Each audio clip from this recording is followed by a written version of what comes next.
खोटी बातमी छापली आहे।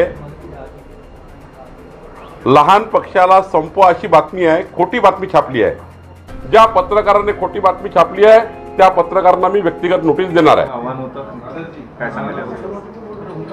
खोटी बातमी छापली आहे,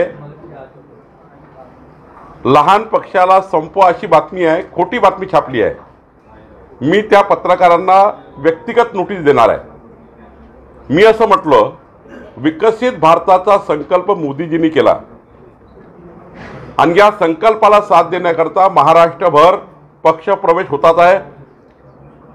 माननीय अशोक चव्हाणजीचा आत्ताच राज्याच्या माजी मुख्यमंत्र्याचा पक्ष प्रवेश झाला आणि संपूर्ण राज्यभर उद्याही मोठ्या प्रमाणावर 27 तारखेला पक्ष प्रवेश आहे।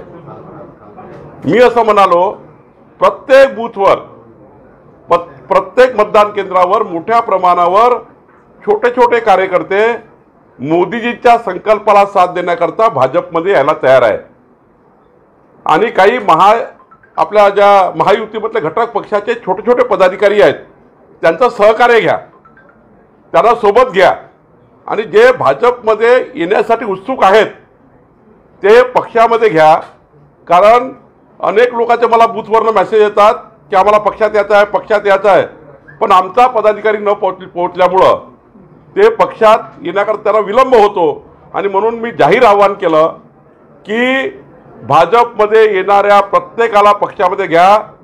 ज्यांना ज्यांना यायची इच्छा असेल, मी हेही सांगितलं, तुम्ही हा विचार करू नका, हा आल्यामुळे माझ्या पदाचं काय होईल, तो आल्यामुळे माझ्या पदाचं काय होईल, माझ्या पदाला धोका होईल का। मी कार्यकर्त्यांना आश्वस्त केलं, तुम्ही नवीन कार्यकर्त्याला संधी द्या, जुन्याचा सन्मान करा आणि येणाऱ्या कार्यकर्त्याचा मोदीजीच्या संकल्पाला साथ देण्याकरता कार्यकर्ता येतो आहे त्या ठिकाणी मोठ्या प्रमाणावर लोक येतात, त्यांचा सन्मान करा असं बोललेलो आहे। बातमी चुकीची लावून त्यावर विरोधकाचे बाईट घेऊन या महाराष्ट्रामध्ये जाणीवपूर्वक प्रतिमा खराब करण्याचं काम करतायत। भारतीय जनता पार्टी छोट्या पक्षाचा नेहमीच सन्मान केलेला आहे। अटलजींनी इतक्या पक्षाचं सरकार चालवलं, मोदीजींनी एनडीएचं बहुमत असूनही सर्व घटक पक्षांना सरकारमध्ये सामावून घेतलं। देवेंद्र फडणवीसजींनी मागच्या 14 ते 19 मध्ये महाराष्ट्रामध्ये सरकार असताना, आमच्याकडे बहुमत असताना छोट्या पक्षालाही मोठं स्थान दिलं। महादेवराव जानकर सारखा नेता त्या ठिकाणी मंत्री झाले, सदाभाऊ खोत मंत्री झाले। त्यामुळे भारतीय जनता पार्टी ही छोट्या पक्षाला सांभाळणारी पार्टी आहे।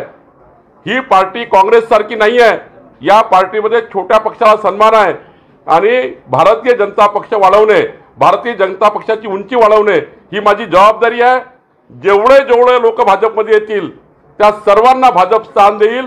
पक्षामध्ये खूप स्पेस आहे आणि मोदीजींच्या संकल्पाला, मोदीजींच्या गॅरंटीला जे लोक मान्य करतील त्यांनी सर्वांनी पक्षात यावं असं आवाहन मी करतो आहे। मी पुन्हा एकदा सांगतो, ज्या पत्रकाराने खोटी बातमी छापली आहे त्या पत्रकारांना मी व्यक्तिगत नोटीस देणार आहे।